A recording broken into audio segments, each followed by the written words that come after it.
Welcome back to RuskiWeldFab. Welcome back to the channel. Another day. I'm actually thinking maybe I should do those like daily updates, like lead up to the season opening. But honestly, I don't think I have enough to do to make it sort of last for a whole week, like 14 videos. The plate has been finally modified to my satisfaction. 5 bolts. I actually managed to countersink them, and this plate is so much better than the previous one. So much better. This is my previous one, and like I said, it's only 6 mils, so it actually bent a little bit. That's the reason why I'm not actually even using it. 6 mil is just, well, I know the difference between 6 and 8 is not too much, but trust me, it does make a huge difference. It never aligned perfect, like I said. But this one, the holes, literally, I managed to countersink them, as you can see, and those bolts are actually M10, 10.9 high tensile, the same as used for stab axle spacers as sold by Nick at Pure Motorsport. I need to order more because I actually need to use those, but they were absolutely perfect, and I know they will hold. I mean, if 3 of them can actually hold a rear wheel, well, the whole hub and everything, I'm sure that 5 can actually hold a plate onto the engine. So I welded a stud. This is actually 12.9 or something high 10.9 high tensile bolt from an Audi of sorts. I don't know, I had a big box, so now it's a locating sort of stud for the gearbox itself. But also what I found is that the cutout in the center was smaller than the previous one, and the new flywheel, as you can see here, you see the shape of it, and it was literally just sitting on that corner, and it was grinding on the side of it. So we kind of made countersink again, bevel it, and now it sits perfectly fine, and there is no touching, none, zero. So the plate is all bolted, it's all torqued, so I'm happy with the positioning. I already had a gearbox on top while everything was assembled, because that's the sort of the procedure you do. You kind of loosely assemble everything and then you slide the box, and the box just slides right in perfect. I already rotated the engine quite a few times through the full 360-degree rotation. There is no dead spots, there is no sort of it just spins nice and freely. So the next step now would be put the flywheel. Nick very kindly left me with the torque settings on the flywheel itself. And actually, one thing I didn't mention before, I have upgraded the flywheel bolts. Ba-bam! Those are ARP, high tensile or whatever they are, but those are from, I can't remember what they're from. They're either Subaru or Ford Pinto something. Anyways, they are the original ones. They are M9 1 by 1 mil. Those are M10 by 1.25, I believe.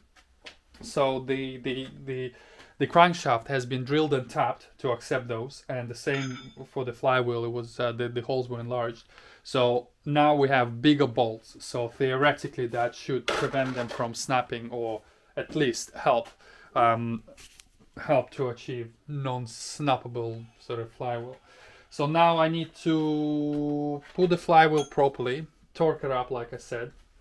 Then the clutch and the clutch basket goes on top. So that's complete.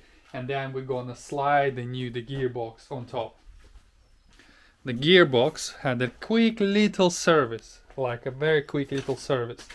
I changed the hydraulic release bearing, because the original one, the one that came with the box, is actually surprisingly, it was okay, and it wasn't the plastic version, it was the metal version. So I'm gonna keep it as a spare because I already had this one bought from Dark Side Developments, and I've used a few of them before. I changed the oil seal on the main shaft, it wasn't, it just looked a bit tired. And on my previous gearbox, as you probably know, I had so many of those gearboxes. This one that had a failure of here, I actually had that seal put in myself before, so effectively that seal is probably done 20 miles, 30 miles, so it's definitely better than the previous one. So I swapped that seal. Yeah, checked pretty much everything. I drained all the oil. I actually had all the oil. There is no flakes in it whatsoever. So that's kind of a good sign, isn't it? So the gearbox is pretty much ready to go on top once the flywheel is bolted, and then most likely I would have to disassemble it again, bar the plate. The plate would stay here, and then we need to mount the alternator. And actually for alternator I already made a bracket, so I will probably include a little video of how I made that when we come to that.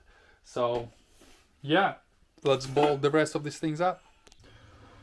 Almost forgot to show you guys that like I mentioned before, I need to have a crankshaft sensor, because obviously the ECU needs to know which position the engine is in, whether it's first cylinder or second or dead center or whatnot.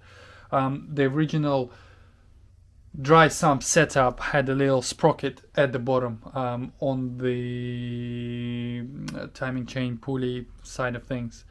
Now we're getting rid of it because we have a dampen pulley, so there is no way to do it. On the flywheel that is designed and supplied by EFI parts, it has a timing sort of gear on the flywheel itself. I believe it's the same Renault pattern, so basically stock pattern. So in order to get this reading, we need to put one of those universal Hall effect sensors. This is a perfect location. 14mm hole, tapped slightly offside to the sort of viewing hole, and then the sensor goes in like that with a M6 hole drilled and tapped for securing a bolt so it doesn't wobble or go anywhere.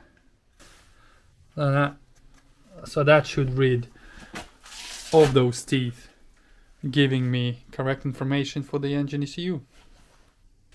Well, here it is.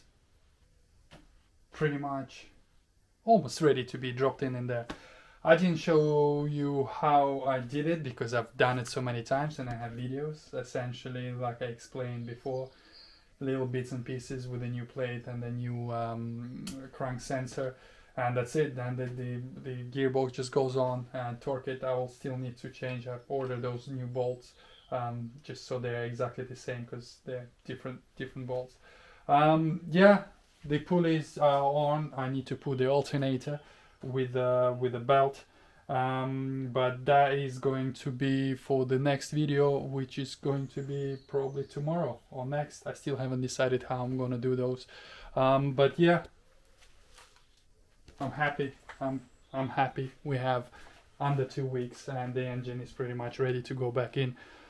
I'm waiting for my engine crane. Is you might remember in my previous garage I had like a metal beam running across the ceiling, and I could use a hoist to take them on and off, and you know, here there is nothing, so I need an engine hoist. I ordered one and it's been more than a week, been 10 days. It's like story of my life, ordering things and then waiting for forever for them to arrive. Anyways guys, I'm gonna end this one here and I'll see you tomorrow.